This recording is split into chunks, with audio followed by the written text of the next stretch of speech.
Hello aspirants, this is SK. Welcome to power sector PYQ series. గత కొన్ని డేస్గా మనం news పేపర్లో చూస్తుందని బట్టి పవర్ సెక్టార్లో నోటిఫికేషన్ రావడానికి సిద్ధంగా ఉన్నట్టుగా తెలుస్తూ ఉన్నది. సో దాన్ని దృష్టిలో ఉంచుకొని నేను ఇక్కడ పవర్ సెక్టార్ పీవైక్యూ సిరీస్ అనేది చేస్తున్నాను. సో దానిలో భాగంగా ఇది మనకు ట్రాన్స్కోకి సంబంధించిన జేఎల్ఎం పేపర్ 2018లో జరిగింది. సో ఇంతకుముందు కూడా నేను ఎస్పీడీసీఎల్ అండ్ ఎన్పీడీసీలకు సంబంధించిన జేఎల్ఎం పేపర్లు మన ఛానల్లో పోస్ట్ చేశాను. సో దాని వీడియో లింక్స్ కూడా డిస్క్రిప్షన్లో ఇస్తాను, వెళ్ళి చూడండి. ఎవరైతే ఫస్ట్ టైం మన ఛానల్ని విజిట్ చేస్తున్నారో అభ్యర్థులందరూ కూడా మన ఛానల్ని సబ్స్క్రైబ్ చేసుకోండి. మన ఛానల్కి సంబంధించిన టెలిగ్రామ్ గ్రూప్లో జాయిన్ అవ్వండి. అయితే ఇక్కడ ఫస్ట్ ప్రశ్న, the power factor of AC circuit is given by అని చెప్పేసి అన్నారు. సో ఇక్కడ చూడండి, క్యాండిడేట్స్ మనకు తెలుగు అండ్ ఇంగ్లీష్ మీడియం సంబంధించిన వాళ్ళు, రెండు లాంగ్వేజ్ సంబంధించిన వాళ్ళు ఉంటారు కాబట్టి అందరినీ దృష్టిలో పెట్టుకొని చెప్పే ప్రయత్నం చేస్తాను. ఇక్కడ ఏసీ సర్క్యూట్ యొక్క పవర్ ఫ్యాక్టర్ అని అడుగుతున్నారు. So R/Z, X/Z, Z/X, Z/R అన్నారు. ఇక్కడ R అంటే రెసిస్టెన్స్, Z అంటే ఇంపిడెన్సు, X అంటే రియాక్టెన్స్. ఓకే, సో ఇక్కడ మనం ఇంపిడెన్స్ ట్రయాంగిల్ తీసుకుందాం. ఫస్ట్ ఇంపిడెన్స్ ట్రయాంగిల్లో మనం ఇక్కడ R అంటాము, ఇది X, సో ఇది Z. అయితే దీనికి మనం యాంగిల్ ఫై అనేది తీసుకుంటే cos of that angle phi, okay, మనకేమవుతుంది, అడ్జసెంట్ సైడ్ బై హైపోటేనియస్ అంటే పక్కన భుజము బై కర్ణము. So that will be R/Z అనమాట. సో ఇక్కడ కాస్ ఫై అంటే ఏంటి, పవర్ ఫ్యాక్టరు. ఓకే, సో ఈ పవర్ ఫ్యాక్టరు దీని నుంచి, ఈ ట్రయాంగిల్ నుంచి R/Z అనేదాన్ని మనకు డిఫైన్ చేస్తుంది అనమాట. సో ఆ రకంగా ఇక్కడ ఆన్సర్ వచ్చేసి R/Z. ఎప్పుడైనా సరే మనకు R వాల్యూ Z వాల్యూ ఇచ్చి మనకు పవర్ ఫ్యాక్టర్ ఫైండ్ అవుట్ చేయమంటే R/Z అనేది చేయాలి. నెక్స్ట్, ఒక సైన్ వేవ్ యొక్క ఫామ్ ఫ్యాక్టర్ అడుగుతున్నారు. ఓకే, ఒక సైన్ వేవ్ యొక్క ఫామ్ ఫ్యాక్టర్. మనకు ఫామ్ ఫ్యాక్టర్ అంటే ఏంటి, ఫామ్ ఫ్యాక్టర్ అంటే RMS value by average value. Okay, అలాగే పీక్ ఫ్యాక్టర్ అంటే ఏం చెప్తాం, పీక్ ఫ్యాక్టర్ అంటే maximum value by RMS value అని చెప్తాం. ఓకే, అయితే ఇక్కడ దీనికి సంబంధించి ఒక సైన్ వేవ్కి ఫామ్ ఫ్యాక్టర్ వాల్యూ అని అడుగుతున్నారు. అయితే ఈ బాక్స్లో నేను కొన్ని important signals, sine wave, half wave rectifier output, full wave rectifier, triangular wave and square వేవ్కి సంబంధించినటువంటి ఒక RMS, mean, form factor and peak factor values ఇచ్చాను.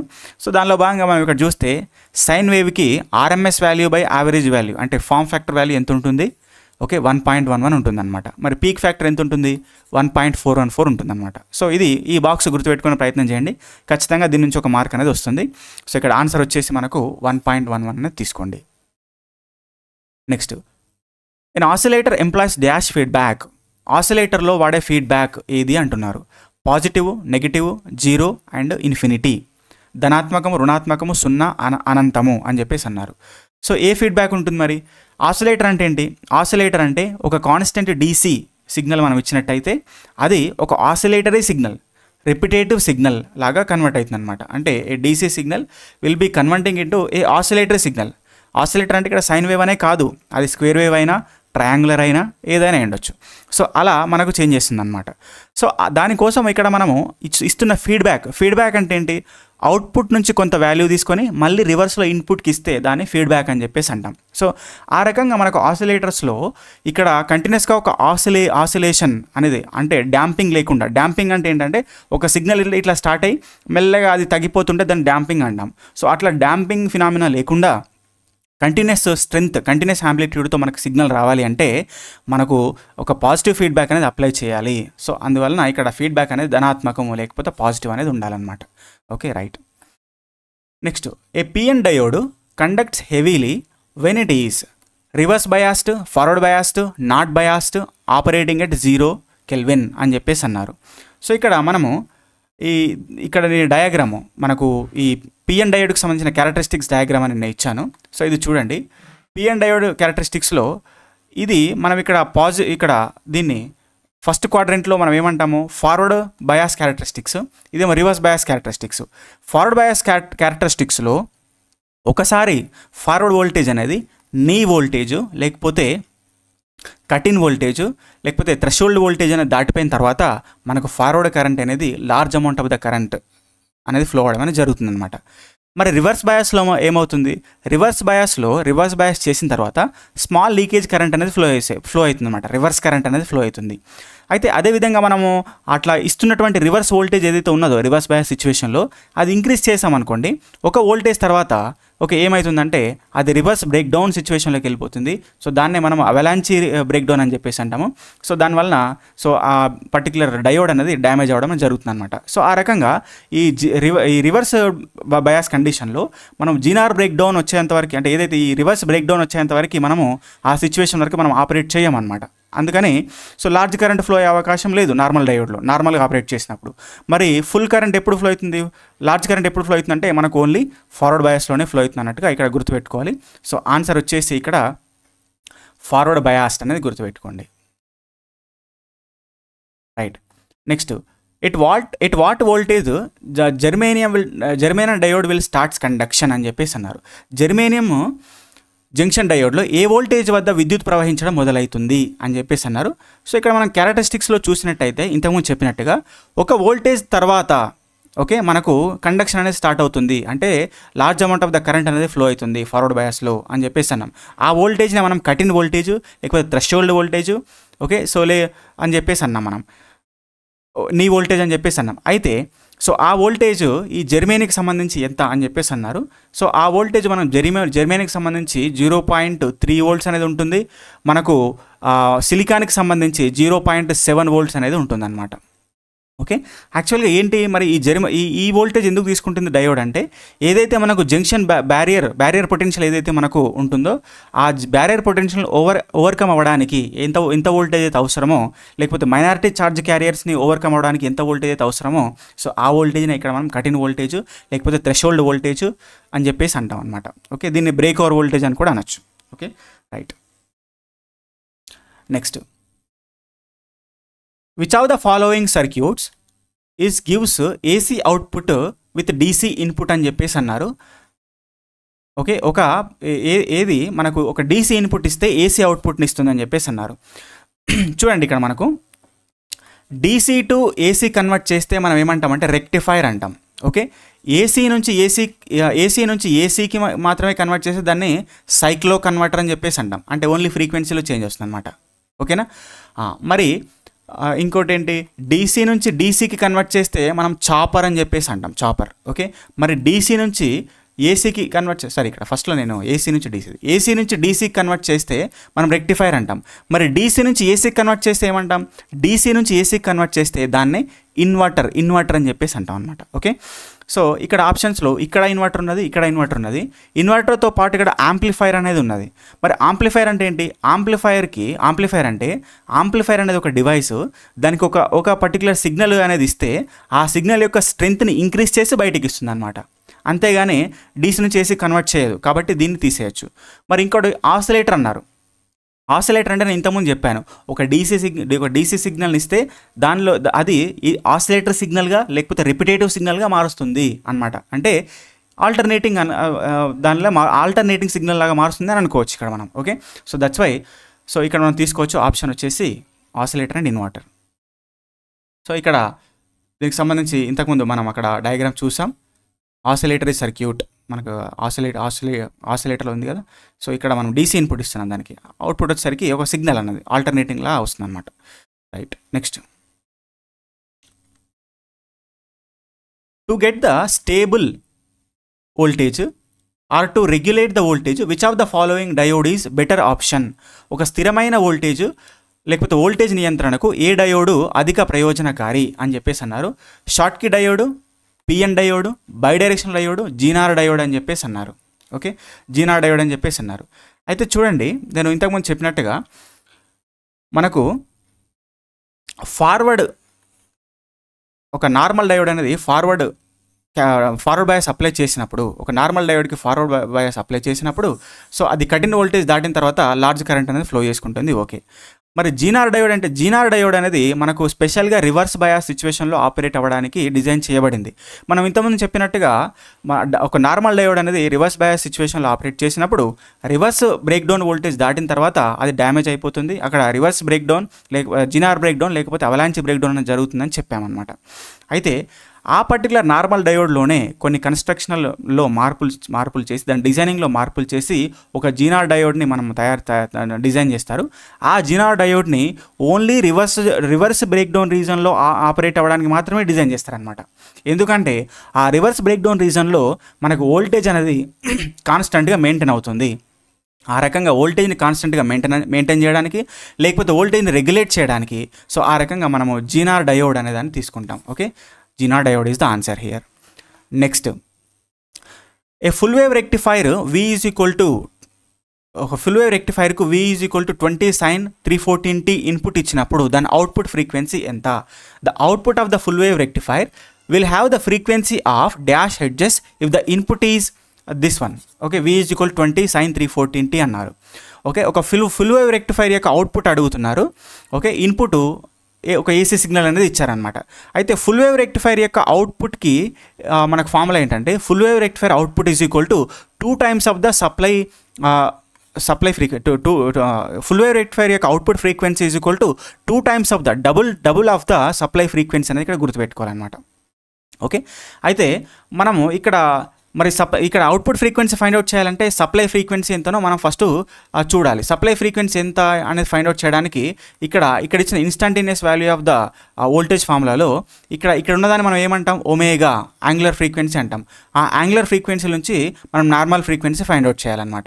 ఓకే, అయితే ఇక్కడ ఒమేగా అంటే ఏంటి, 2πf రాసుకోవచ్చు. Okay, which will be 314. Okay, so దాని నుంచి మనం ఎఫ్ ఫైండ్ అవుట్ చేయాలంటే 314/2π చేయాలి. ఓకే, మరి ఇక్కడ 314/2 ఇంటూ మనం ఇక్కడ ఈ పై అనే దాన్ని 3.14గా రాసుకోవచ్చు. ఓకే, 3.14గా రాసుకోవచ్చు. ఓకే, సో 3.14 ఇంటూ 100 అనేది మనకు 314 వస్తుంది. కాబట్టి 100/2 అనేది ఇక్కడ frequency. So which is equal to frequency 100 hedges అనమాట. ఓకే, సరే, 100/2 అనేది 50. ఓకే, సో ఫ్రీక్వెన్సీ 50 హెడ్జెస్ అనమాట. 50 హెడ్జెస్ అనేది ఇక్కడ ఆన్సర్గా తీసుకోండి. నెక్స్ట్, డీసీ షంట్ మోటార్ యొక్క వేగాన్ని దాని పూర్తి లోడ్ వేగం కంటే ఎక్కువగా ఎలా పొందవచ్చు అని చెప్పేసి అన్నారు. Speed of the DC shunt motor more than the full load speed can be obtained by decrease in field current, increase in field current, decrease in armature current, okay, increase in armature current అని చెప్పేసి అన్నారు. అయితే ఒక DC మోటార్కి speed relation ఏం చెప్తాము, N proportional to EB/π back EMF by okay మనకు flux అని చెప్పేసి అంటాం. అయితే ఇక్కడ చూడండి, ఫీల్డ్ని తగ్గించినప్పుడు ఫ్లక్స్ అనేది తగ్గుతుంది, ఆ రకంగా స్పీడ్ అనేది పెరుగుతుంది అనమాట. సో ఇక్కడ ఫస్ట్ది మనం తీసుకోవచ్చు ఆన్సర్. ఓకే, మరి ఫీల్డ్ని పెంచితే మనకేమవుతుంది, తగ్గుతుంది. ఓకే, కాబట్టి ఇది కాదు. ఇక్కడ more than full load speed అన్నాడు, అంటే ఫుల్ లోడ్ కంటే ఎక్కువ స్పీడ్. ఓకే, రైట్, దీనికి సంబంధించి. నెక్స్ట్,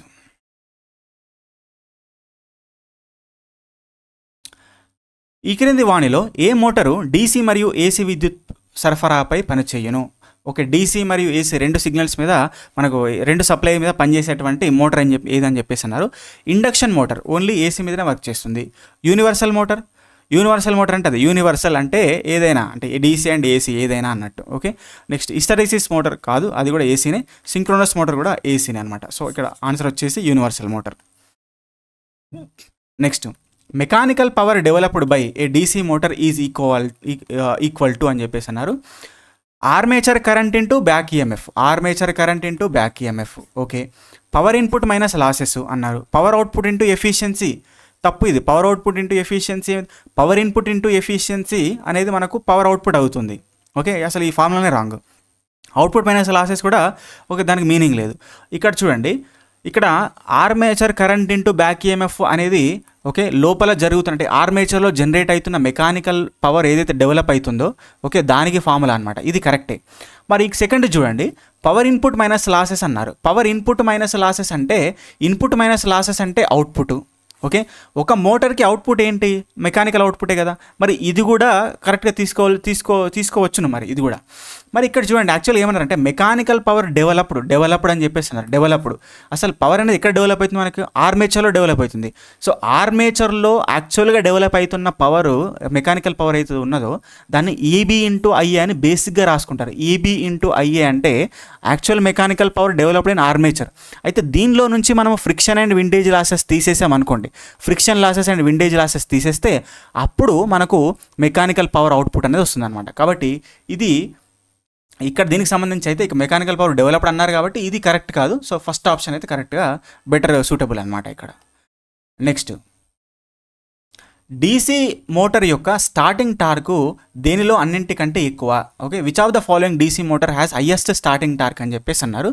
ఓకే, నేను ఇక్కడ కొన్ని మోటార్కి సంబంధించినటువంటి క్యారెక్టరిస్టిక్స్ అనేది ఇచ్చాను. సో చూడండి, దీనిలో ఇది DC shunt motor. DC shunt మోటార్లో టార్క్ వర్సెస్ కరెంట్ క్యారెక్టరిస్టిక్స్ చూస్తే మనకు యాక్చువల్గా ఏంటి, T ప్రపోర్షనల్ టు 5IA అని రాసుకుంటాం అనమాట. ఓకే, మరి డీసీ షంట్ మోటార్కి సంబంధించి ఫ్లక్స్ కాన్స్టెంట్ కాబట్టి ఇక్కడ దీనికి T proportional to IA. Okay, T proportional to IA అనమాట. అందుకని మనకు ఇక్కడ ఎట్లా వచ్చిందంటే ఈ రకంగా వచ్చిందన్నమాట, straight line passing through the origin అంటాం. మరి ఇక్కడ సిరీస్ మోటార్లో ఇక్కడ 5 అనేది సిరీస్ మోటార్లో, ఇక్కడ మనకు సిరీస్ మోటార్ అడిగారు. సిరీస్ మోటార్లో 5 ప్రపోర్షనల్ టు IA. ఓకే, అంటే 5 ఈక్వల్ టు IA, యాక్చువల్గా 5 ఈక్వల్ టు IA అని రాసుకోవచ్చు డైరెక్ట్. కాబట్టి సో దాన్ని మనము ఆ 5 ప్లేస్లో IA పెడితే T proportional to IA square అవుతుంది అనమాట. T proportional to IA square. So ఆ రకంగా మనకు ఆ రిలేషన్ అనేది ఒక రెక్టాంగులర్ హైపర్బోలా లాగా వస్తుంది అనమాట. కాబట్టి ఈ రెక్టాంగులర్ హైపర్బోలా క్యారెక్టరిస్టిక్స్లో మనం చూస్తే తక్కువ కరెంట్ ఉన్నా సరే, అంటే స్టార్టింగ్లో కరెంట్ కరెంటు మనకు తక్కువ ఉన్నప్పటికీ టార్క్ అనేది లార్జ్, అంటే స్టార్టింగ్ టైంలో ఓకే లార్జ్ టార్క్ అనేది ప్రొడ్యూస్ చేస్తుంది అనమాట. అందుకని సో హైయెస్ట్ స్టార్టింగ్ టార్క్ మనకు దేనికి ఉన్నదని చెప్తాము. Okay, highest starting torque will be there for okay DC series motor అనేది మనం ఇక్కడ తీసుకోవాలి. ఆప్షన్ వచ్చేసి DC series motor, very very important. Next, DC generator యొక్క ఫీల్డ్ కాయిల్స్ సాధారణంగా దేనితో తయారు చేస్తారు? ఫీల్డ్ కాయిల్స్ అంటే field winding. Okay, field coils మనకు యాక్చువల్గా నార్మల్ ఆర్మేచర్ ఏదైతే దేంతో అయితే తయారు చేస్తామో దాంతోనే తయారు చేస్తాం. ఆర్మేచర్ దేంతో తయారు చేస్తామో కాపరే, కాబట్టి ఇది కూడా కాపరే. ఒకవేళ ఇక్కడ కోర్ అన్నారనుకో, ఫీల్డ్ వైండింగ్, ఆ ఫీల్డ్ కోర్ ఏదైతే మనకు ఫీల్డ్ కోర్ అని చెప్పేసి అన్నారో, field winding and field core రెండు ఉంటాయి కదా. సో ఫీల్డ్ కోర్ అనేది మనము దేంతోని ఓకే క్యాస్ట్ స్టీల్తో మనం తయారు చేస్తాం అన్నట్టు, సిల్క్ దాంతో తయారు చేస్తాం. ఓకే, దట్స్ వై ఇక్కడ వైండింగ్ అడిగారు కాబట్టి మనకు రాగి. Next, number of armature parallel paths in the 4-pole DC generator having lap winding అని చెప్పేసి అన్నారు. ల్యాప్ వైండింగ్లో అండ్ వేవ్ వైండింగ్లో మనం number of parallel paths A is equal to ఏం చెప్తాం, number of parallel paths A is equal to number of poles. Okay, మరి wave వైండింగ్లో number of parallel paths is equal to 2 అని చెప్పేసి అన్నాం. ఇక్కడ 4-pole అన్నారు కాబట్టి ఆన్సర్ వచ్చేసి number of parallel paths is equal to 4 అనమాట. సింపుల్. నెక్స్ట్, ట్రాన్స్ఫార్మర్ యొక్క చుట్టల సంఖ్య నిష్పత్తి, టన్స్ రేషియో 20. ఓకే, మరి primary voltage V1 is equal to 12 volts. Okay, మరి సెకండరీ వోల్టేజ్ V2 అని చెప్పేసి అన్నారు. అయితే ఇక్కడ చూడండి, టన్స్ రేషియో అంటే యాక్చువల్గా N1/N2. కానీ ఇక్కడ ఈ ప్రాబ్లంకి సంబంధించి చూడండి, N1/N2 అయితే మనం ఇక్కడ మనకి ఇచ్చిన టన్స్ రేషియోలో టన్స్ రేషియో 20 అంటే N1/N2 ఈజ్ ఈక్వల్ 20 తీసుకున్నాం అనుకోండి. N1/N2 is equal to 20. Okay, so ఇక్కడ దీనికి సంబంధించి V1/V2. Okay, N1/N2 is equal V1/V2. మరి ఇక్కడ V1/V2 మనకి ఎంత ఇచ్చారు, ప్రైమరీ ఇచ్చారు కదా, 12. Okay, so 12/V2. ఇక్కడ 12/V2 is equal to 20 turns ratio 20 is equal to okay 12/V2. మరి V2 కావాలంటే మనకు ఏంటి 12/20 అనమాట. ఈ 12/20 అనే ఆప్షన్ ఇక్కడ ఉందా? లేదు. ఓకే, అంత వాల్యూ లేదు ఇక్కడ, అన్ని ఎక్కువ 12 కంటే ఎక్కువనే ఉన్నాయి. కాబట్టి ఇక్కడ ఏంటంటే వాళ్ళు టన్స్ రేషియో అంటే యాక్చువల్గా N1/N2నే కానీ ఇక్కడ N2/N1 అనేది తీసుకున్నారు, అది తప్పు. N2/N1 అంటే ట్రాన్స్ఫర్మేషన్ రేషియో, టన్స్ రేషియో అంటే N1/N2. అది మనం గుర్తుపెట్టుకోవాల్సిన అవసరం ఉంది. సో ఇక్కడ N2 ఇక్కడ దీనికి సంబంధించి అయితే ఇక్కడ ఇది తప్పు, ఇక్కడ తప్పిచ్చారు. ఇక్కడ ఏమి ఇవ్వాలంటే ట్రాన్స్ఫర్మేషన్ రేషియో ఇవ్వాలి. సరే, దాన్ని కన్సిడర్ చేసుకుందాం. N2/N1 is equal to 20. Okay, which is equal to V2/V1.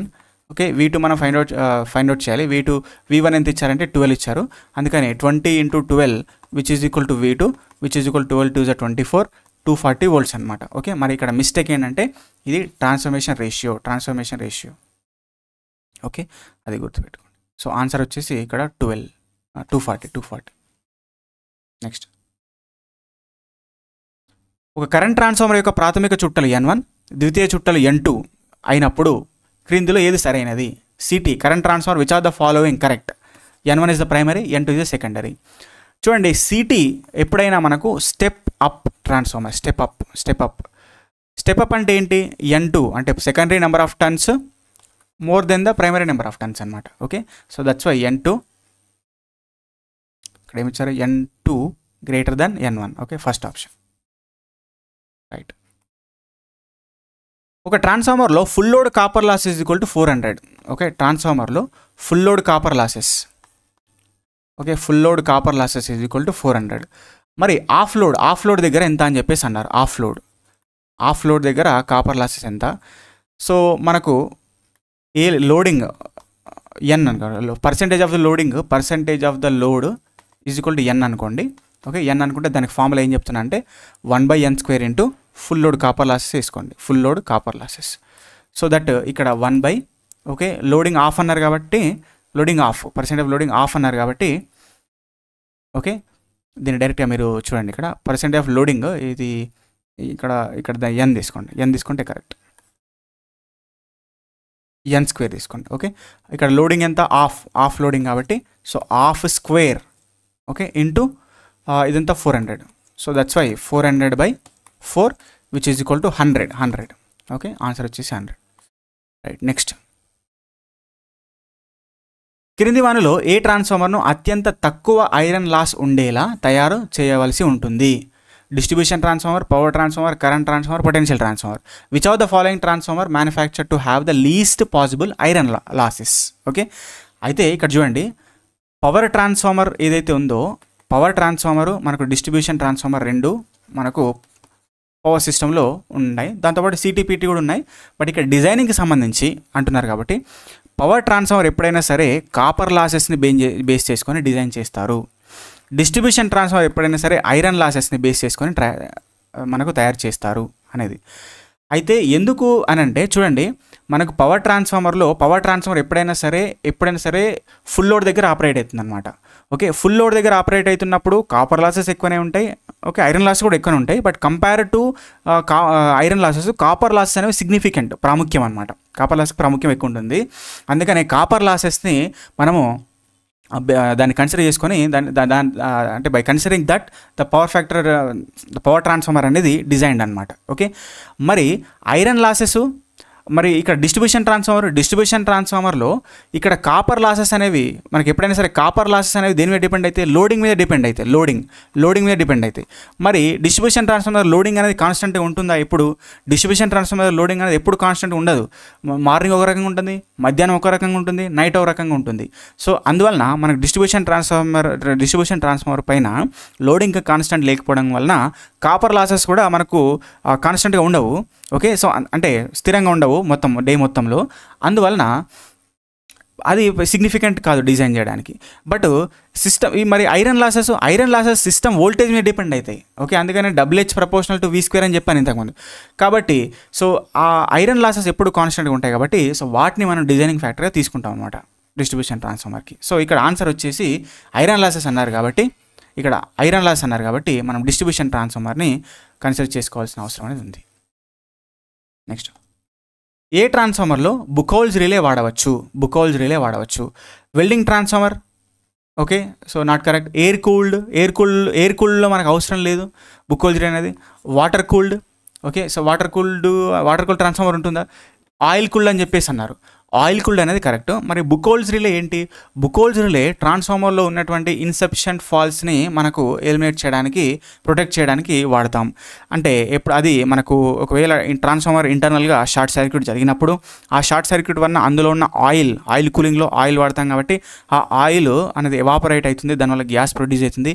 ఆ గ్యాస్ అనేది ఇక్కడ ఉన్న రిలేని యాక్టివేట్ చేసి సో అది ఆపరేట్ అయ్యేలాగా చేస్తుంది అనమాట. అది బుకోల్స్ రిలే పర్పస్. సో ఇక్కడ ఆయిల్ కూల్డ్ అనేది గుర్తుపెట్టుకోవాలి. నెక్స్ట్ 2 వైండింగ్లు కలిగిన ట్రాన్స్ఫార్మర్ ఎఫిషియన్సీ ఎంత ఉండవచ్చు? Okay, transformer efficiency, 2 winding transformer యొక్క ఎఫిషియన్సీ. సో మనం ఇంతకుముందు డిస్కస్ చేసాం 2 వైండింగ్ ట్రాన్స్ఫార్మర్ ఎప్పుడైనా సరే ఓకే గ్రేటర్ దెన్ 95%, అంటే అరౌండ్ 95% ఉంటుందని చెప్పేసి అన్నాం. మరి 2 వైండింగ్ ట్రాన్స్ఫార్మర్ అని స్పెసిఫిక్గా అడిగారు. మరి ఆటో ట్రాన్స్ఫార్మర్ ఎఫిషియన్సీ ఎలా ఉంటుంది? 2 వైండింగ్ ట్రాన్స్ఫార్మర్ కంటే తక్కువ ఉంటుందా, ఎక్కువ ఉంటుందా? ఓకే, సో కామెంట్ చేయండి. నెక్స్ట్, సాధారణంగా అధిక ఫ్రీక్వెన్సీ కలిగిన ట్రాన్స్ఫార్మర్లు ఉపయోగించే కోర్ ఏది అని చెప్పేసి అన్నారు.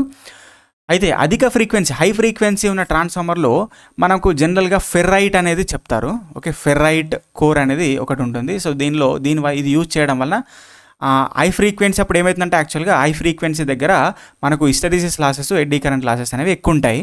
ఓకే, సో అందువలన వాటిని ఎలిమినేట్ చేయడానికి ఏ రకమైన కోర్ని వాడాలో అలాంటి కోర్ని వాడతాం. బేసిక్గా ఫెర్రైట్ కోర్ అనేది ఉంటుంది. కానీ ఇక్కడ ఫెర్రైట్ కోర్ ఇవ్వలేదు, ఎయిర్ కోర్ ఇచ్చారు. సో ఎయిర్ కోర్ కూడా మనం తీసుకోవచ్చు. ఎయిర్ కోర్లో అసలు కోరే లేదు కాబట్టి సో దానివల్ల ఆ కోర్లో ప్రొడ్యూస్ అవుతున్న హిస్టరీసిస్ లాసెస్ని అండ్ ఎడ్డీ కరెంట్ లాసెస్ని హై ఫ్రీక్వెన్సీ దగ్గర చాలా వరకు మనము మినిమైజ్ చేయడానికి ఛాన్స్ ఉంటుంది అనమాట. Okay, almost zero.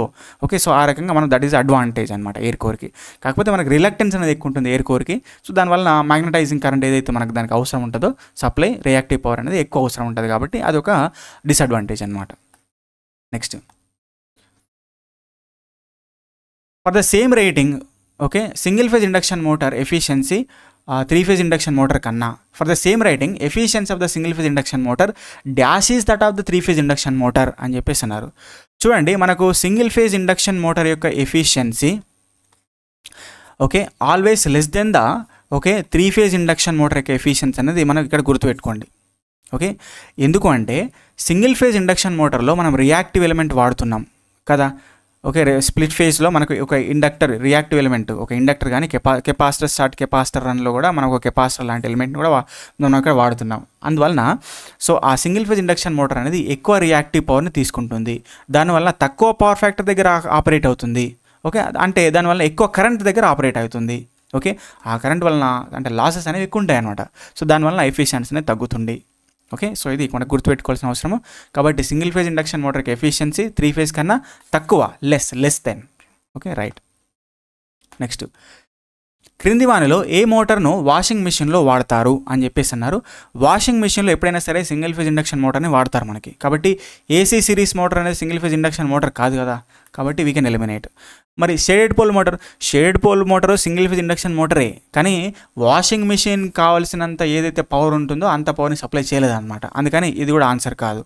Hysteresis motor అనేది మనకు చిన్న చిన్న అప్లికేషన్స్లో వాడేది. ఓకే, అది అంత పెద్ద వాటిలో వాడరు వాషింగ్ మిషన్లలో. మరి రెసిస్టెన్స్ స్ప్లిట్ ఫేజ్ అయితే ఉన్నదో సో దాన్ని తీసుకోవచ్చు ఇక్కడ. Okay, single phase induction motor. Okay, జనరల్గా అయితే కెపాసిటర్ స్టార్ట్ మోటార్నే యూస్ చేస్తారు. అది ఇవ్వలేదు కాబట్టి ఓకే రెసిస్టెన్స్ స్ప్లిట్ ఫేజ్ని తీసుకోవచ్చు. నెక్స్ట్, ఆల్టర్నేటర్ యొక్క రేటింగ్ని దేనితో సూచిస్తారు అని చెప్పేసి అన్నారు. Kilowatt, HP, KVA and kilowatt hour reactive అని చెప్పేసి అన్నారు. కేవీఆర్ వార్స్ అని చెప్పేసి అన్నారు. హెచ్పి అనేది మోటార్కి సంబంధించింది. ఓకే, ఆల్టర్నేటర్కి సంబంధించింది కాదు. మరి కేవీఆర్ అంటే రియాక్టివ్ పవర్ సంబంధించింది. ఆల్టర్నేటర్ రియాక్టివ్ పవర్ ఒక్కటే సప్లై చేస్తుందా? యాక్టివ్ పవర్ సప్లై చేస్తుంది. కాబట్టి సో ఇది కాదనమాట.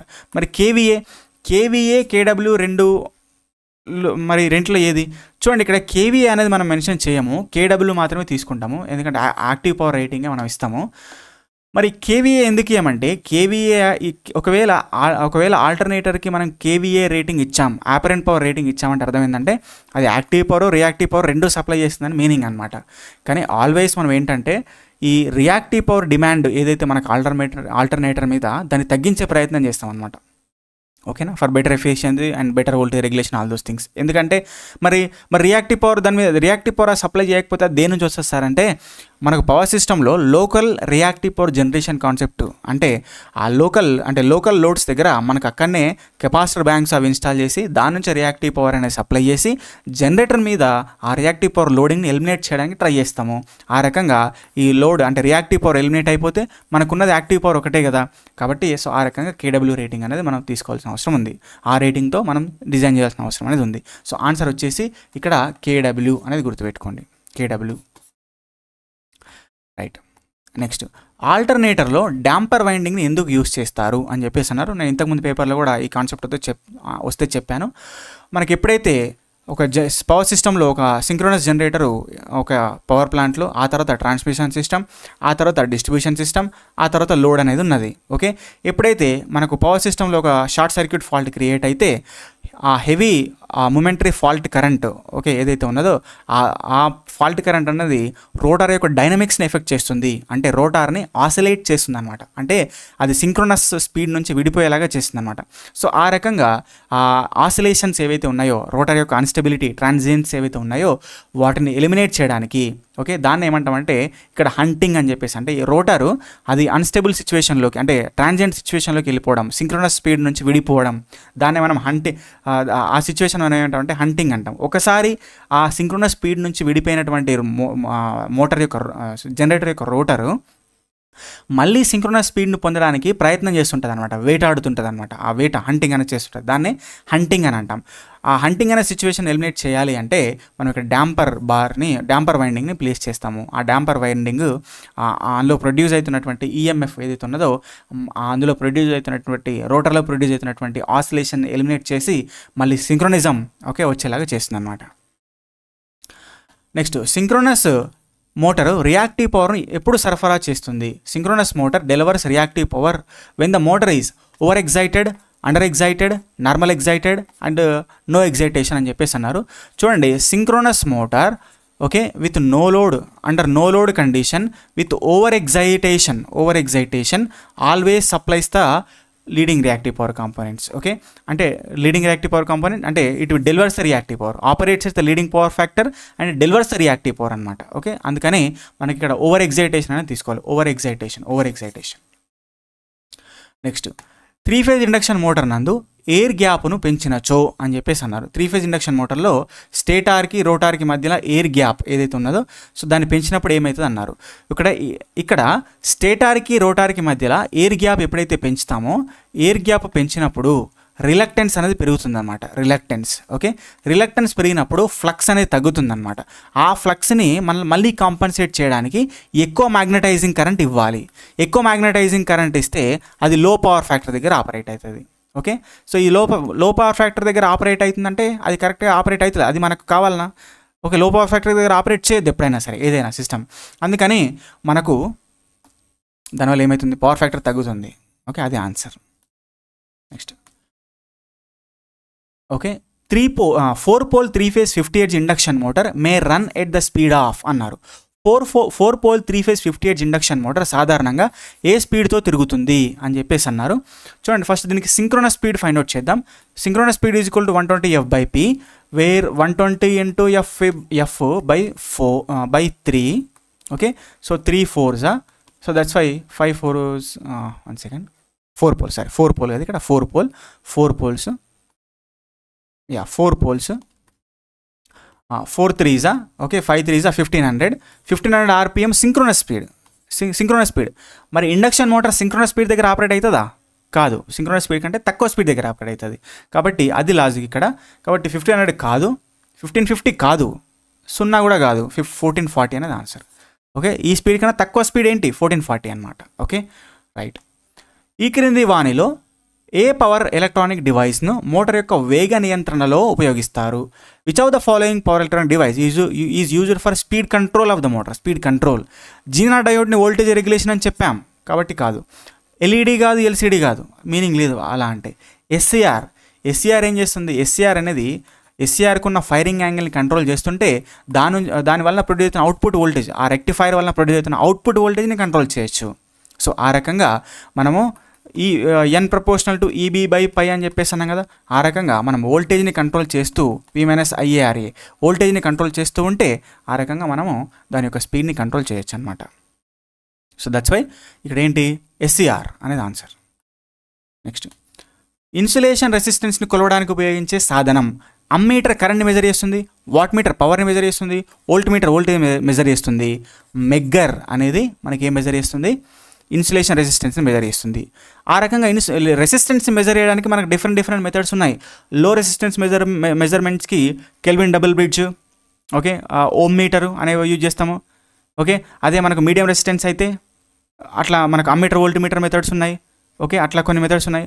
మనకు హై రెసిస్టెన్స్ మెథడ్లో మెజర్మెంట్ మెథడ్లో loss of charge method, megger method, అట్లా కొన్ని మెథడ్స్ ఉన్నాయి. ఆ రకంగా ఇన్సులేషన్ రెసిస్టెన్స్ మెథడ్ అనేది మనం మెగ్గర్ మెథడ్ ద్వారా మెజర్ చేస్తాం. నెక్స్ట్, ల్యూమినస్ ఫ్లక్స్ని దేనితో కొలుస్తారు? ల్యూమినస్ ఫ్లక్స్ అంటే ఏంటి? ఒక లైట్ ఉంటే ఆ లైట్ నుంచి వస్తున్నటువంటి లైట్ రేస్ ఏవైతే ఉన్నాయో దాన్నే ల్యూమినస్ ఫ్లక్స్ అంటాం. ఆ ల్యూమినస్ ఫ్లక్స్ని మనం ల్యూమెన్స్లో మెజర్ చేస్తాం, ల్యూమెన్స్. ఓకే, అది ఆన్సర్. మరి ఇక్కడ వెబర్ అంటే ఫ్లక్స్ని మెజర్ చేయడానికి, రెసిస్టెన్స్ అంటే ఓమ్ అంటే రెసిస్టెన్స్ మెజర్ చేయడానికి, గాస్ అంటే దేనికి చెప్పండి? గాస్ అంటే కామెంట్స్లో చెప్పండి, గాస్ అంటే. Okay, next. ఓకే, ఇక్కడ గాస్ అంటే మనకు దేనికి? ఫ్లక్స్ డెన్సిటీకి. Okay, flux density B = weber per meter square అన్నమాట. Okay, weber per meter square, దాన్నే మనం గాస్ అని చెప్పేసి అంటాం.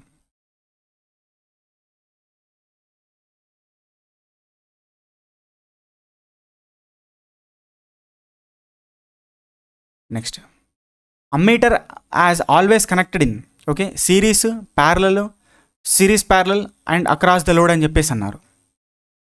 Okay, 1 second.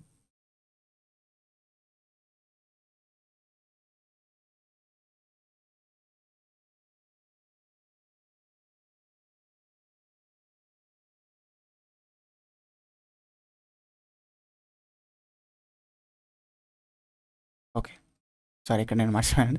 Weber per meter square = tesla. Okay, ఇది చిన్నప్పుడు ఎప్పుడో మనకు 9th క్లాస్ బుక్లో ఉండేది. Okay, so weber per meter square actually this is called tesla అంటాం. ఓకే, 1 టెస్లా = 10⁴ గాస్ అని చెప్పేసి అంటారు, గాస్. ఓకే, సో మీరు వచ్చిన కొంతమంది గుర్తుండొచ్చు, 9th క్లాస్ బుక్లో ఉండేది ఇది. ఓకే, అది గుర్తురాలేదు, అందుకనే కాసేపు. రైట్, అమ్మీటర్ని ఎల్లప్పుడు ఎలా అనుసంధానిస్తారు అని చెప్పేసి అన్నారు. Series parallel and across the load అని చెప్పేసి అన్నారు. చూడండి, అమ్మీటర్ని ఎప్పుడైనా మనం సిరీస్లో కనెక్ట్ చేస్తామో, వోల్టీమీటర్ని ఎప్పుడైనా సరే ప్యారలల్గా కనెక్ట్ చేస్తాము. ఓకేనా, అది గుర్తుపెట్టుకోండి. నెక్స్ట్, ఒక విద్యుత్ దీపము కింద 6 మీటర్ల దూరంలో ఉన్న కేంద్రము వద్ద 15 లక్స్ ఇల్యూమినేషన్ ఉన్నచో ఆ దీపం యొక్క క్యాండిల్ పవర్ ఎంత? క్యాండిల్ పవర్ అని అడుగుతున్నారు. ఓకే, చూడండి, ఇక్కడ ఇల్యూమినేషన్ = మనకు I/d² అంటాం. ఓకే, I అంటే luminous intensity. Okay, weber per luminous intensity ఏంటి? Lumen per steradian. Okay, so దాన్నే మనం క్యాండిల్లా అని చెప్పేసి అన్నాం, క్యాండిల్లా. అయితే ఇక్కడ ఏమడిగారంటే మనకి ఇల్యూమినేషన్ అడిగారు కాబట్టి ఇల్యూమినేషన్ అనేది 15 లక్స్ ఇచ్చారు. ఇక్కడ ఇల్యూమినేషన్ అంటే ఇది 15 లక్స్. ఇల్యూమినేషన్ అంటే ల్యూమెన్ పర్ మీటర్ స్క్వేర్, దాన్నే మనం ఏమంటామంటే లక్స్. ఓకే, సో ఇక్కడ డిస్టెన్స్ ఎంత ఇచ్చారు? డిస్టెన్స్ 6 మీటర్లు ఇచ్చారు కాబట్టి ఆ 6² ఇది candela power or illumination, whatever, both are same. So 15. Okay, 15 6 90 × 6 540. Okay, 540 అనేది ఆన్సర్, 540. నెక్స్ట్, ఒక విద్యుత్ దీపం క్రింద సరే అదే సేమ్ క్వశ్చన్ కదా.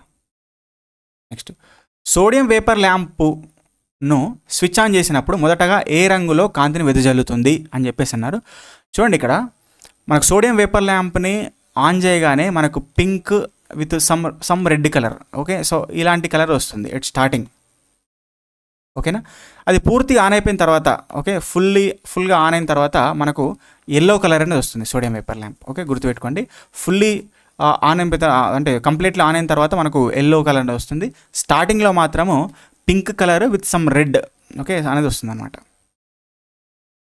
నెక్స్ట్, భారతదేశంలో ఈ క్రింది వానిలో ఏది ప్రధాన పంపిణీ వ్యవస్థ రూపము? Type of the distribution system. చూడండి, రేడియల్ డిస్ట్రిబ్యూషన్ సిస్టమ్ వల్ల అడ్వాంటేజెస్ ఉన్నాయా, డిసడ్వాంటేజెస్ ఉన్నాయా? డిసడ్వాంటేజెస్ ఉన్నాయి మనకు. ఏంటంటే మనకు ఎండ్ కన్జ్యూమర్కి ఫ్లక్చువేషన్స్ వస్తాయి, ఇట్లా ఫాల్ట్ ఎక్కడైనా మధ్యలో వస్తే రిలయబిలిటీ అనేది తక్కువ. సో ఇలాంటివి చెప్తాం. ఓకే, సో ఇక్కడ శ్రేణి సంధానము, రేడియల్ అన్న శ్రేణి అన్న ఒకటే, ఇది మీనింగ్లెస్. ఓకే, ఆర్థోగనల్ అనేది లేదు, సమాంతరం అండ్ ప్యారలల్ డిస్ట్రిబ్యూషన్ లేకపోతే రింగ్ మెయిన్ డిస్ట్రిబ్యూషన్ అనేది వాడతాము. సో ప్యారలల్ డిస్ట్రిబ్యూషన్ ఆ రింగ్ మెయిన్ డిస్ట్రిబ్యూషన్ అనేది వాడతాము. దానివల్ల ఏంటంటే మనకు ఓకే, రిలయబిలిటీ పెరుగుతుంది. అంటే ఒక దగ్గర అంటే 2-3 పవర్ ప్లాంట్స్ ఒక రింగ్ లాగా కనెక్ట్ చేసి లోడ్ కనెక్ట్ చేసినప్పుడు ఒక దగ్గర ఫాల్ట్ వచ్చి మనకు ఆగిపోయినా సరే ఇంకో దగ్గర నుంచి పవర్ అనేది ఫీడ్ అవుతుంది అనమాట. సో ఆ రకంగా రిలయబిలిటీ ఎక్కువ ఉంటుంది కాబట్టి parallel feeder ring main distribution వాడుతుంది. పిన్ ఇన్సులేటర్ సాధారణంగా ఎంత వోల్టేజ్కి వాడవచ్చు?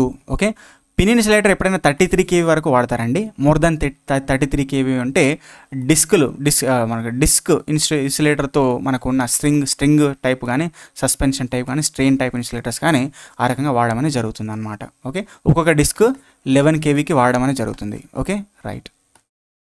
నెక్స్ట్, ఈ క్రింది వనరులో ఏది సాంప్రదాయ శక్తి వనరు? కన్వెన్షనల్ సోర్స్ ఆఫ్ ఎనర్జీ అంటే ఏంటి? యాక్చువల్గా అంటే అది వాడినా కొద్దీ తరిగిపోతుంది అనమాట. నాన్ రెన్యూవబుల్, వాడుతూ ఉంటే తరుగుతే దాన్ని ఏమంటాం? సాంప్రదాయ శక్తి వనరు అంటాం. లేకపోతే చాలా కాలం ముందు చాలా రోజుల నుంచి ఏదైతే మనము ఆదిమానవుడి కాలం నుంచి మనకు ఏదైతే అప్పుడు స్టార్ట్ అయినటువంటి ఏదైతే వాళ్ళు కనిపెట్టిన ఏదైతే ఉందో దాన్ని సాంప్రదాయ శక్తి వనరు అంటాం. ఓకే, అందులో మనకి ఏమొస్తుంది? టైడల్ అనేది ఇది రెన్యూవబుల్, లేకపోతే నాన్ కన్వెన్షనల్ సాంప్రదాయేతర. అది జియోథర్మల్ కూడా ఇది నాన్ కన్వెన్షనలే, రెన్యూవబుల్ కిందికి వస్తుంది. విండ్ కూడా రెన్యూవబులే, నాన్ కన్వెన్షనలే. మరి న్యూక్లియర్ థర్మల్ ఇవన్నీ కూడా మనకు దేనిలోకి వస్తాయి? ఓకే, సాంప్రదాయ శక్తి వనరులు. ఘనరూప బొగ్గును సూక్ష్మరూప బొగ్గుగా మార్చే ప్రక్రియను ఏమంటారు? Process of converting solid coal to the fine powder. Okay, ఒక కోల్ని లావుగా ఉన్న ఆ పర్టికులర్ టైప్ నుంచి మన పౌడర్ లాగా మారుస్తే దాన్ని ఏమంటాం? Okay, pulverization. మనం థర్మల్ పవర్ ప్లాంట్లో చదువుతాం. పల్వరైజేషన్ అంటే దాన్ని క్రషింగ్ చేయడం అనమాట. Okay, right. నెక్స్ట్, ఒక కండక్టర్ యొక్క ఏసీ నిరోధము డీసీ నిరోధము కంటే 1.5 times ఎక్కువ ఉండడానికి కారణము? Resistance offered by conductor to an AC supply approximately 1.5 times of DC supply. ఇలా చెప్తాం మనం. RAC is equal to 1.5 times of RDC అని చెప్తాం. ఓకే, ఇది ఎందుకు అంటే రెసిస్టెన్స్ అనేది ఏసీలో డీసీ కంటే ఎందుకు ఎక్కువ ఉంటుంది? ఇంటర్నల్ ఫ్లక్స్ లింకేజెస్ అని చెప్తాం. ఇంటర్నల్ ఫ్లక్స్ లింకేజెస్ బేసిక్గా. మరి దీన్ని ఏమంటామంటే స్కిన్ ఎఫెక్ట్. ఓకే, బేసిక్గా దీన్ని స్కిన్ ఎఫెక్ట్ అని అంటాం.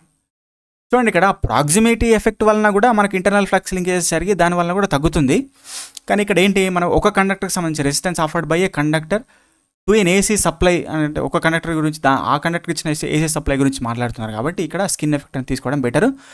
ఓకే, బట్ వాట్ ఎవర్ ఇక్కడ ఇది ఇచ్చినప్పుడు అది ఇవ్వకపోతేనే బెటర్. కానీ సరే వాట్ ఎవర్. అయితే ఇక్కడ 1.5 times స్టేబుల్గా 1.5 times అనేది ఆ కండక్టర్లో జరుగుతున్న స్కిన్ ఎఫెక్ట్ వలన వస్తుంది. పక్కన కండక్టర్లో జరుగుతున్న ప్రాక్సిమిటీ ఎఫెక్ట్ వలన జరుగుతున్న దాని యొక్క ఫ్లక్స్ లింకేజెస్ వేరే ఉండొచ్చు, దానివల్ల రెసిస్టెన్స్ వేరియేషన్ అనేది వేరే ఉండొచ్చు అనమాట. అందుకని ఆ ప్రాక్సిమిటీ ఎఫెక్ట్ని కన్సిడర్ చేసుకోనికి లేదు ఇక్కడ. కానీ ప్రిన్సిపల్ మాత్రం సేమ్. మరి ఫెరాంటీ ఎఫెక్ట్ అంటే ఏంటి? ఫెరాంటీ ఎఫెక్ట్ అంటే ఛార్జింగ్ కరెంట్ ఎఫెక్ట్ వలన, కెపాసిటెన్స్ ఎఫెక్ట్ వలన receiving end voltage on the power system is greater than the sending end voltage ఉంటే దాన్ని ఏమంటాం మనం? ఓకే, ఫెరాంటీ ఎఫెక్ట్ అంటాం. అది కెపాసిటెన్స్ ఎఫెక్ట్ లేకపోతే ఛార్జింగ్ కరెంట్ ఎఫెక్ట్ వలన వస్తుంది. మరి డబులింగ్ ఎఫెక్ట్ అంటే ఏంటి? డబులింగ్ ఎఫెక్ట్ అనేది ఎక్కువ మనము ట్రాన్స్ఫార్మర్స్లో చూస్తాము. ఒక ట్రాన్స్ఫార్మర్ అనేది 0 దగ్గర స్విచ్ ఆన్ అయితే దానికి డబులింగ్ ఎఫెక్ట్ అనేది వస్తుంది అనమాట. అంటే మనకు ఆ సప్లై కరెంట్ అనేది హెవీ కరెంట్ వచ్చేసి మ్యాగ్నెటిక్ ఇన్రష్ కరెంట్ అనేది ప్రొడ్యూస్ అవుతుంది. రైట్. ఈ క్రింది వానిలో వాటర్ హ్యామరింగ్ ఎఫెక్ట్ దేనిలో కలుగుతుందని చెప్పేసి అన్నారు? Surge tank, penstock, okay, turbine, draft tube అనేది కరెక్ట్ కాదు. మరి సర్జ్ ట్యాంక్ అంటే ఈ సర్జ్ ట్యాంక్ అనేది ఈ వాటర్ హ్యామరింగ్ ఎఫెక్ట్ని ఎలిమినేట్ చేయడానికి. ఓకే, అంతేగాని అందులో వాటర్ హ్యామరింగ్ ఎఫెక్ట్ రాదు. మరి దేనిలో వస్తుంది? పెన్స్టాక్లో వస్తుంది. ఓకే, దీనికి సంబంధించిన కాన్సెప్ట్ ఇంతకుముందు చెప్పాను. ఇంతకుముందు పేపర్లో చూసే ప్రయత్నం చేయండి. ఈ క్రింది వానిలో విద్యుత్ వలన జరిగే ప్రమాదంలో మంటలు చెలరేగినప్పుడు డాష్ అగ్నిమాపకమును ఉపయోగించదు.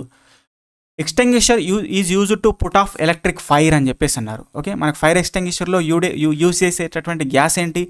ఫోమా? కాదు. సోడానా? కాదు. వాటరా? కాదు. ఏంటి? Carbon dioxide.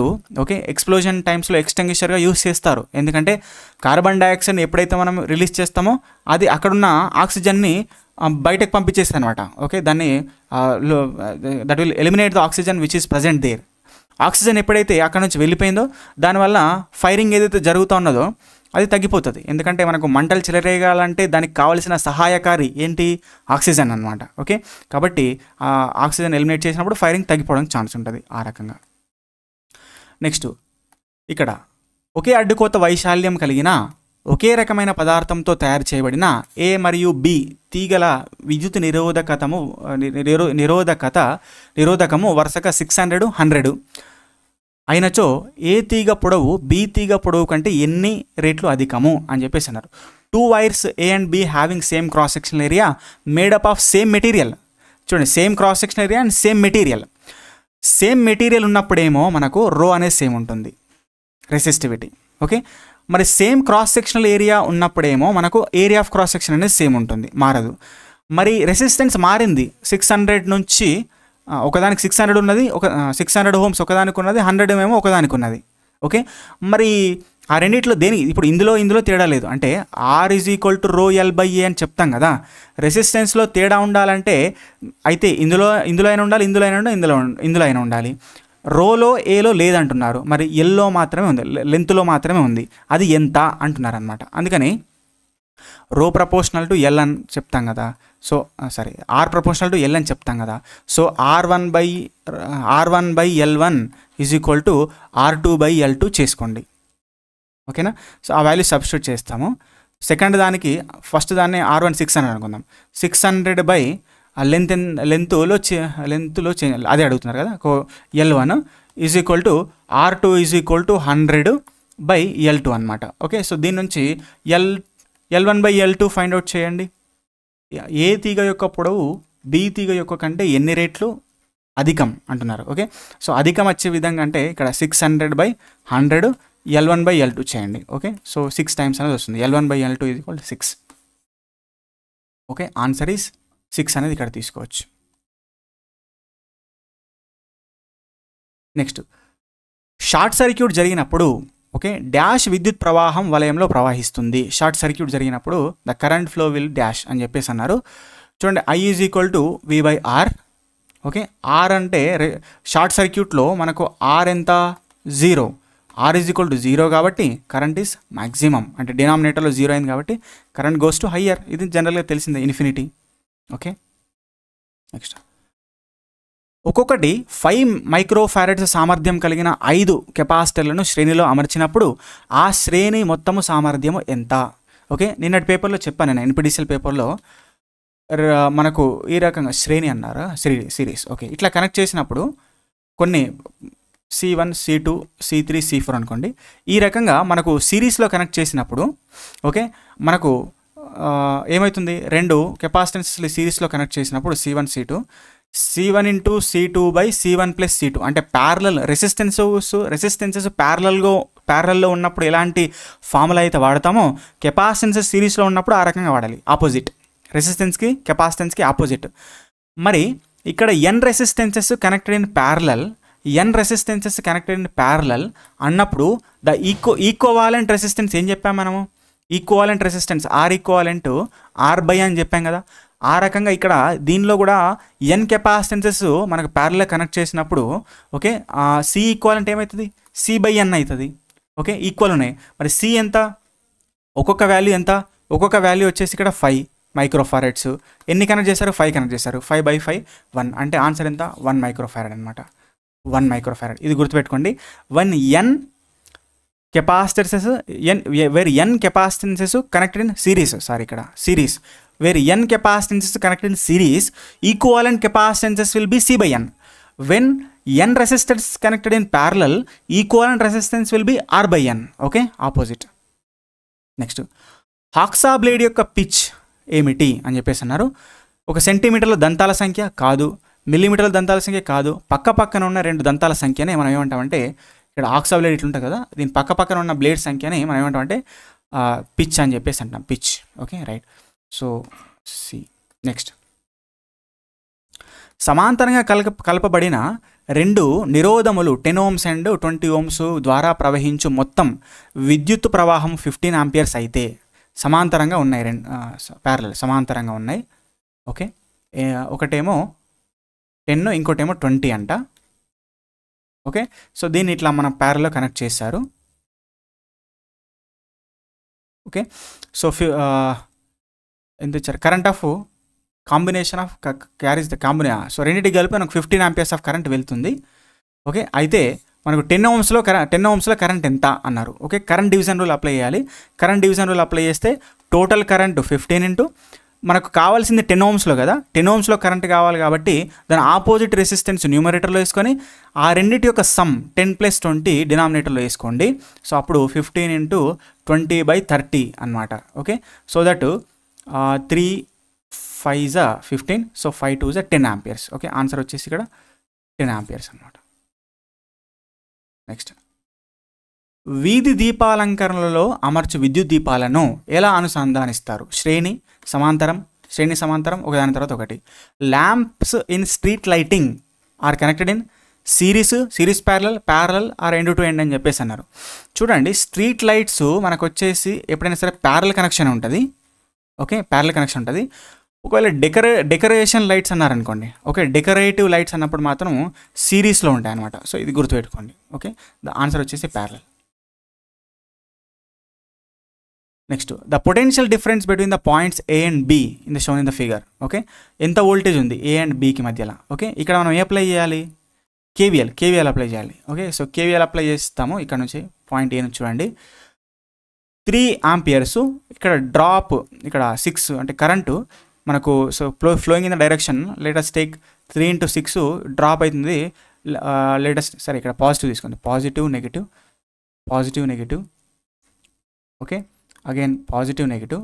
మరి ఇక్కడ ఇది negative polarity and positive polarity. Okay, కాబట్టి దీనికి సంబంధించి ఇక్కడ okay 3 amperes into 6 ohms. Okay, plus okay, ఇది అంటే ఆరో అనేది ప్లస్లో నుంచి వెళ్తుంది. So that let's take it is plus polarity. ఆ తర్వాత బ్యాటరీ +8 volts పొలారిటీ. ఆ తర్వాత ఇక్కడ +3 into 3 పొలారిటీ, మైనస్ ఇక్కడ తర్వాత మైనస్. ఇలా ఫ్లో అవుతున్నప్పుడు ఫస్ట్ ఏం చూస్తున్నాం? ఇక్కడ ప్లస్ చూసినాం, ఇక్కడ మైనస్, ఇక్కడ ప్లస్ చూసినాం, ఇక్కడ కూడా ప్లస్ చూసినాం, ఇక్కడ ఏం చూసినాం? ఇక్కడ కూడా ప్లస్ చూసినాం. ఓకే, ఇక్కడ మైనస్ చూసినాం. ఓకే, -6 = 0. అప్పుడు 18 + 8 + 3 -6. ఓకేనా? సో ఎంత వస్తుంది చూడండి, 18 + 3 21. Okay, 21 plus 1 second. Okay, 6 into 3 18. Okay, +8. Okay, +9 -6. Okay, 3 3s are 9, 3 6 18. Okay, right. 8 - 6 2. Right. Okay, 2 11 29. Okay, so this is 29 volts అనేది వస్తుంది అనమాట. Okay, just applying KVL. Lead acid బ్యాటరీని ఛార్జింగ్ చేయు సమయంలో దాని వోల్టేజ్ పెరుగును, శక్తిని ఇస్తుంది. క్యాథోడ్ డార్క్ చాక్లెట్ బ్రౌన్ రంగులోకి వెళ్తుంది. ఎలక్ట్రోలైట్ యొక్క స్పెసిఫిక్ గ్రావిటీ తగ్గుతుంది అని చెప్పేసి అన్నారు. చూడండి, ఇక్కడ లెడ్ యాసిడ్ బ్యాటరీని ఛార్జింగ్ చేసే సమయంలో వోల్టేజ్ పెరుగుతుంది అనేది కరెక్ట్. ఓకే, మరి శక్తిని ఎప్పుడు ఇస్తుంది? డిశ్చార్జ్ చేసేటప్పుడు శక్తిని ఇస్తుంది, ఛార్జింగ్ చేసేటప్పుడు కాదు కదా. ఇది wrong. Cathode dark chocolate brown కలర్లోకి మారుతుంది అనేది ఎప్పుడు అంటే అది పూర్తిగా డిశ్చార్జ్ అయినప్పుడు. ఓకే, మరి పూర్తిగా ఛార్జ్ అయినప్పుడు కూడా డార్క్ చాక్లెట్ బ్రౌన్ కలర్ వస్తుంది. అది దేనికి వస్తుంది అంటే యానోడ్కి వస్తుంది. అది చూడండి, యానోడ్ ఫుల్ ఛార్జింగ్ అయిన తర్వాత డార్క్ చాక్లెట్ బ్రౌన్ కలర్లోకి వెళ్ళిపోతుంది. ఓకే, అదేవిధంగా అది ఫుల్ ఛార్జ్ అయిన తర్వాత మనకు ఎలక్ట్రోలైట్ యొక్క స్పెసిఫిక్ గ్రావిటీ కూడా పెరుగుతుంది ఛార్జ్ అయినప్పుడు.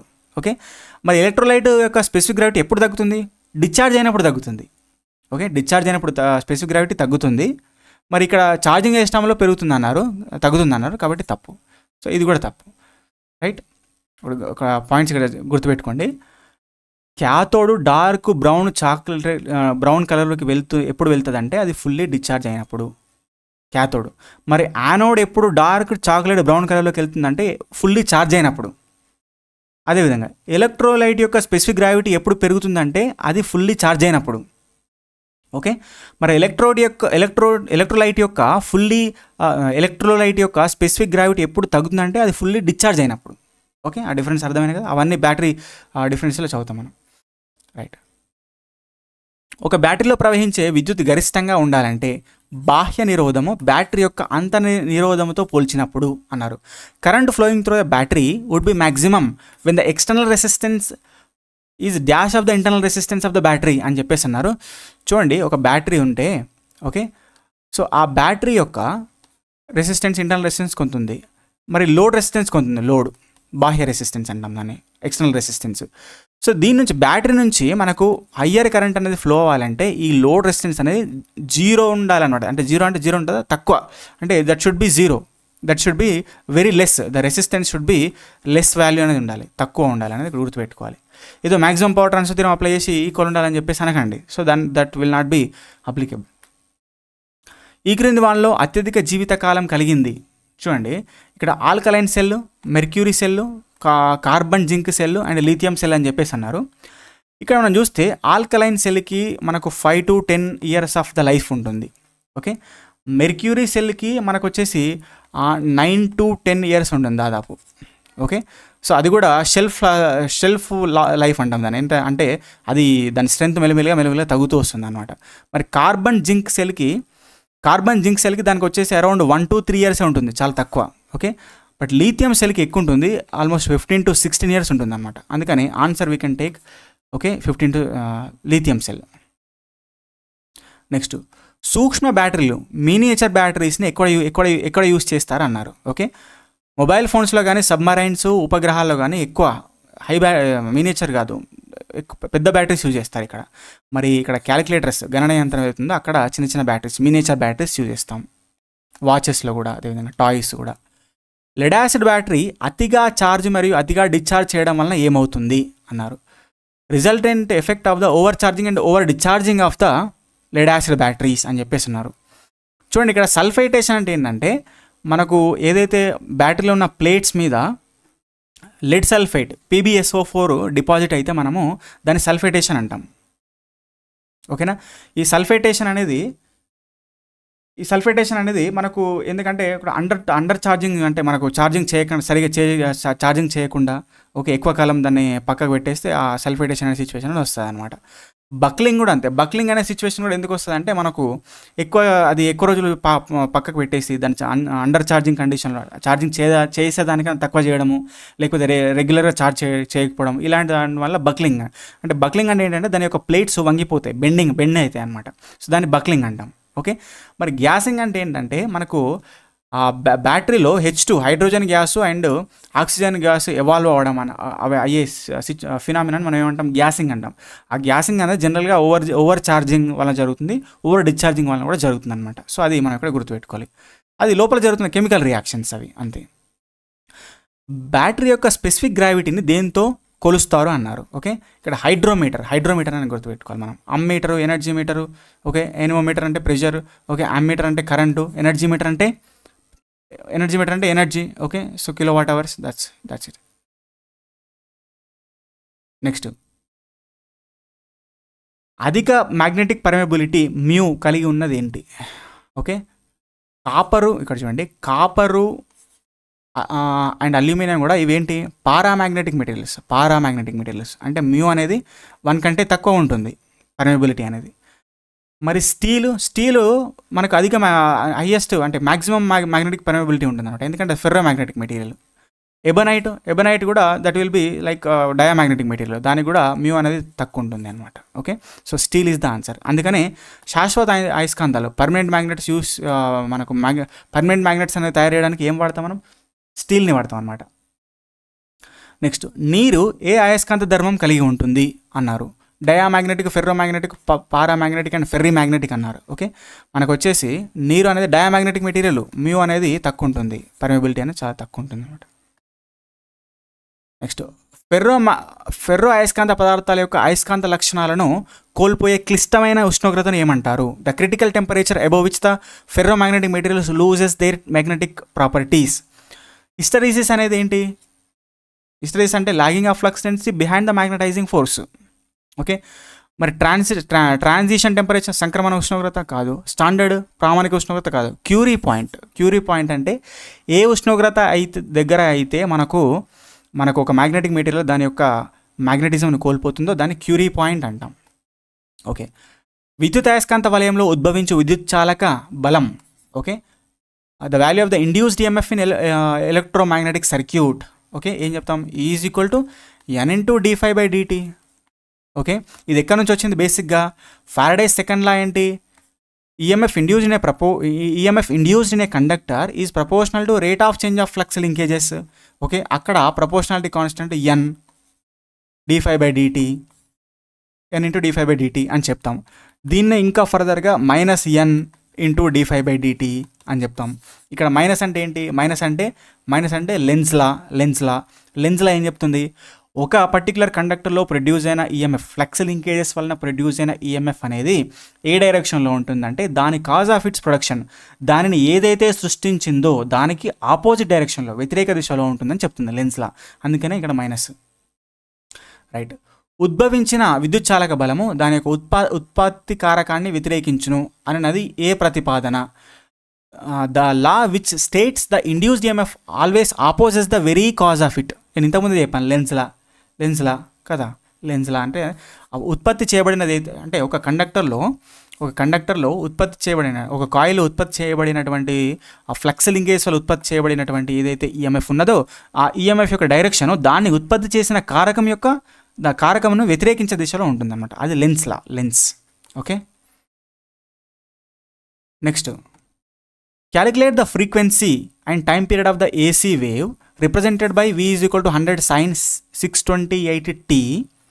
ఓకే, ఫ్రీక్వెన్సీ పౌనపున్యంగా అనుకోవాలన్నమాట. సో ఇక్కడ ఇంతకుముందు మనం చేసాం కదా, సేమ్ అలాగే 100 sin 628t ఇచ్చారు. ఇక్కడ ఒమేగా అంటే 628 అనమాట. So which is equal to 2πf is equal to 628. So దీన్ని ఇక్కడ సాల్వ్ చేస్తే okay, f is equal to 628/2 × 5.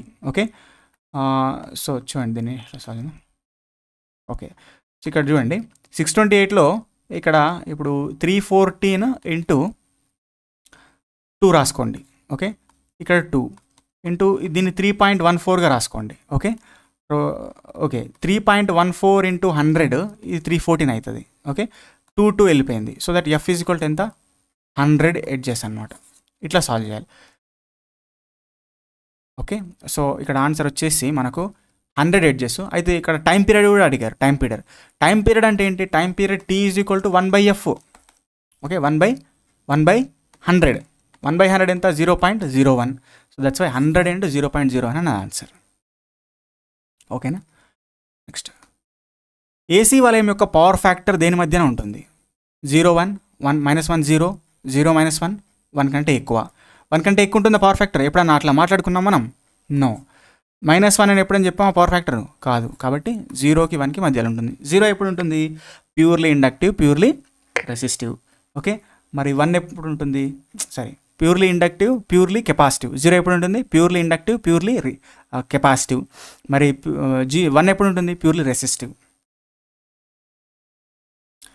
AC యొక్క ఆర్ఎంఎస్ వాల్యూ దాని యొక్క గరిష్ట విలువకు ఎన్ని రేట్లు.